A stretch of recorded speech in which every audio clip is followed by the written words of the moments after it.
കുട്ടികൾക്കൊക്കെ ഇഷ്ടമാകുന്ന ഒരു നൂഡിൽസ് റെസിപ്പിയാണ് ഉണ്ടാക്കുന്നത്. ഒരു പാൻ വെച്ചിട്ട് അതിലേക്ക് നമുക്ക് സൺഫ്ലവർ ഓയിൽ ഒഴിച്ച് കൊടുക്കാം. ചെറുതായി അരിഞ്ഞ വെളുത്തുള്ളിയും പച്ചമുളകും അതുപോലെ ഒരു ഉള്ളി നീളത്തിൽ അരിഞ്ഞതും കൂടി ഒന്ന് വാട്ടിയെടുക്കാം.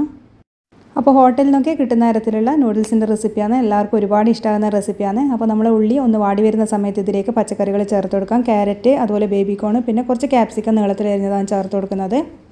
അപ്പോൾ നിങ്ങളടുത്ത് ക്യാബേജൊക്കെ ഉണ്ടെങ്കിൽ ഇതുപോലെ നീളത്തിൽ അരിഞ്ഞിട്ട് ചേർത്ത് കൊടുക്കാം. ആവശ്യത്തിനുള്ള ഉപ്പും ചേർത്തിട്ട് നന്നായിട്ട് ഇതൊന്ന് മിക്സ് ചെയ്യാം. ഇനി ഇതിലേക്ക് നമ്മൾ ചേർത്ത് കൊടുക്കുന്നത് മാഗി മസാലയാണ്. വേറെ മസാലപ്പൊടികളൊന്നും നമ്മളിതിൽ ചേർക്കുന്നില്ല. അതും കൂടി ചേർത്തിട്ട് പച്ചമണം മാറുന്നവരെ ഒന്ന് വഴറ്റി കൊടുക്കാം. പിന്നെ ഇതിലേക്ക് കുറച്ച് കെച്ചപ്പ് ചേർത്ത് കൊടുക്കുന്നുണ്ട്.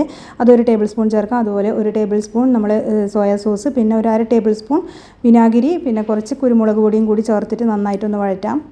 ഇനി ഇതിലേക്ക് വേവിച്ച് ഊറ്റിക്കൊണ്ടുവന്ന നൂഡിൽസും കൂടി ചേർത്ത് കൊടുത്തിട്ട് നല്ലപോലെ ഇതൊന്ന് മിക്സ് ചെയ്തെടുക്കാം. അപ്പോൾ നല്ല ടേസ്റ്റി ആയിട്ടുള്ള ഹോട്ടലിൽ നിന്നൊക്കെ കിട്ടുന്ന പോലെയുള്ള നമ്മുടെ നൂഡിൽസ് ഇവിടെ റെഡി ആയിട്ടുണ്ട്. അപ്പോൾ എല്ലാവരും ഇതുപോലെ ഒന്ന് ട്രൈ ചെയ്ത് നോക്കണേ.